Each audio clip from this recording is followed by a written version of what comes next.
Salut! Ah ouais, d'accord. C'est vrai que devant, en fait, on voit que vous êtes beaucoup. Hein. Ok.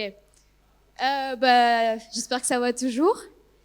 Et donc, ouais, moi, je vais parler plutôt de l'acting et de comment j'ai réussi, en fait, à bosser, en fait, en jeune âge. Donc, moi, j'ai 18 ans. Donc, vraiment, on a le même âge. Et ouais, donc, moi, en fait, j'ai commencé à 5 ans. Euh, c'est très jeune. Et donc en fait, moi, je voulais faire comme à la télé. Et, euh, et donc ma mère, en fait, a cherché des annonces et a trouvé une annonce pour une publicité. Donc j'ai passé le casting et ça s'est fait rapidement. Et j'ai adoré, en fait, de pouvoir jouer et m'amuser. Et donc, suite à ça, donc ma mère a continué à chercher des annonces et m'a inscrite dans des agences. Et elle a vu que j'adorais ça, on a continué. Et moi, j'ai eu la chance en fait d'avoir des parents qui m'ont toujours accompagnée. Et ça, c'est vraiment une super chance. Et d'ailleurs, merci. Parce que sans eux, moi, j'aurais pas pu faire tout ce que j'ai fait maintenant. Parce que surtout avant 16 ans, en fait, c'est faut m'accompagner en fait sur les tournages tout le temps et faire les trajets. Puis il y a les déceptions aussi. Il faut qu'ils soient là pour nous encourager en fait à faire ce qu'on aime.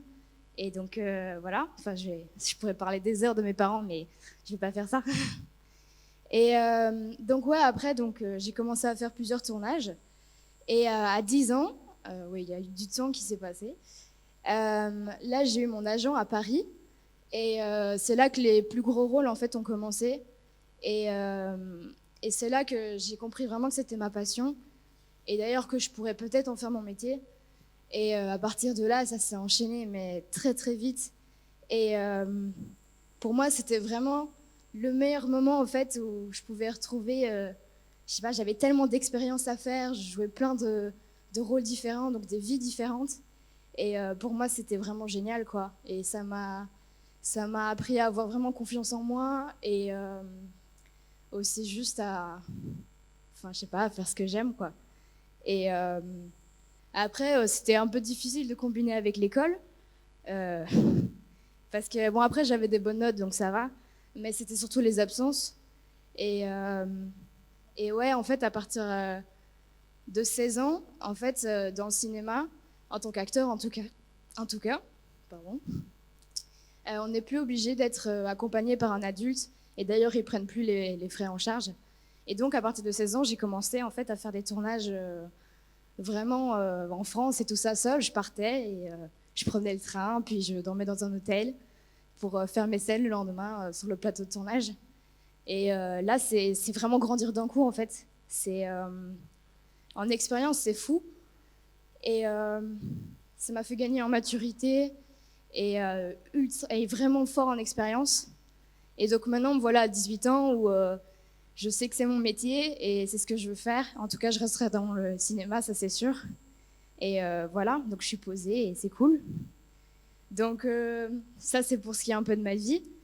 Mais après, donc, juste pour poser la question, est-ce qu'il y en a qui ont déjà rêvé en fait d'être acteurs ou juste qui sont, je sais pas, que le cinéma leur donne envie en fait, juste pour savoir un peu. Ah ouais, d'accord. Ok, ok, nice. Mais donc, à savoir que c'est vrai que ça fait souvent rêver, mais le faire c'est encore différent. Il faut vraiment énormément de persévérance parce que j'ai pas réussi du premier coup. Et moi, pour mon expérience, en fait, il y a eu une longue période où j'étais en fait deuxième choix. Donc en fait, quand, euh, quand il y a un rôle, surtout principal, euh, on appelle ça le deuxième choix. C'est quand, si par exemple la personne choisie se casse quelque chose ou quoi, et ben donc elle va être remplacée par le deuxième choix. Et donc pendant une longue période, j'étais deuxième choix et ça devenait dur parce que je me disais ben merde, qu'est-ce qui fait que c'est pas moi qui ai été choisie. Et en fait, dans le cinéma, ça joue sur rien. Ça peut jouer juste parce que j'ai les cheveux blonds à la place de bruns. Et c'est chiant, quoi. Mais franchement, il faut persévérer. Et vu que moi, c'était une passion, en fait, j'ai juste continué.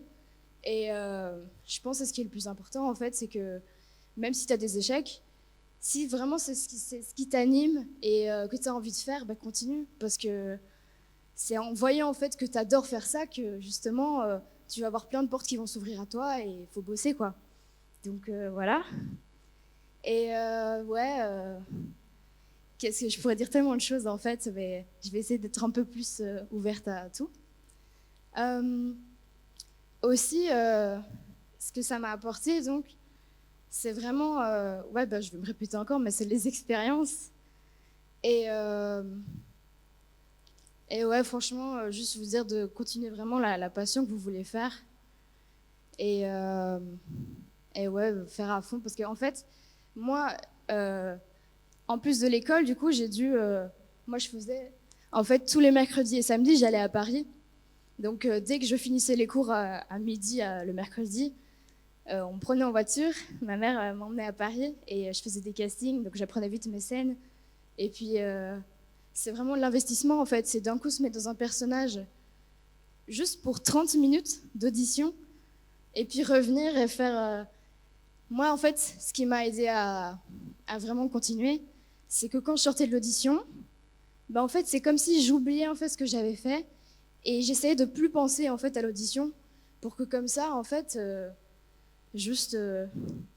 on va dire j'oublie et que si j'ai la réponse négative, c'est pas grave en fait, je suis déjà passée à autre chose et c'est cool. Et si du coup la réponse était positive, génial, on passe au prochain tour et ça recommence jusqu'à être choisi. Et là par contre, une fois qu'on est choisi, c'est beaucoup de travail. Il faut préparer son rôle, il y a tout le scénario à apprendre, il y a toutes les répétitions. Et c'est quand même quelque chose quoi. Et voilà, sinon aussi pour tout ce qui est de se lancer, s'il y en a qui veulent se lancer, je sais pas, dans le cinéma, il y en a ou pas ? Qui ont une envie en tout cas, ou qui ne savent pas par où commencer. Ok. Ouais. Par exemple, il faut savoir qu'en Belgique, il y a des directeurs de casting, et en France, c'est des agents, la plupart du temps. Et en Belgique, il y a des directeurs de casting.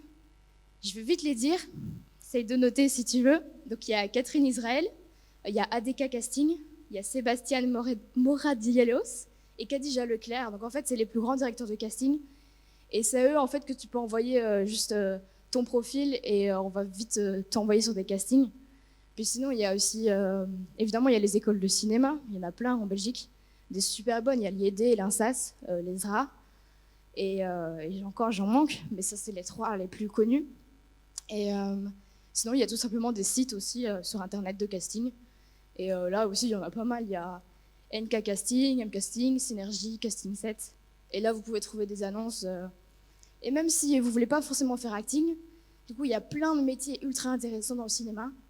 Et là, vous pouvez juste commencer en assistant en régie. Donc, vous allez aider sur le plateau à faire plein de trucs, en fait, genre déplacer des matériels et tout ça. Et donc là, vous allez voir comment un tournage, en fait, fonctionne. Et vous pouvez même faire aussi de la figuration, juste pour voir l'ambiance du tournage qui est, genre, incroyable. Et on rencontre plein de gens. Et voilà, quoi, c'est cool. Donc, voilà.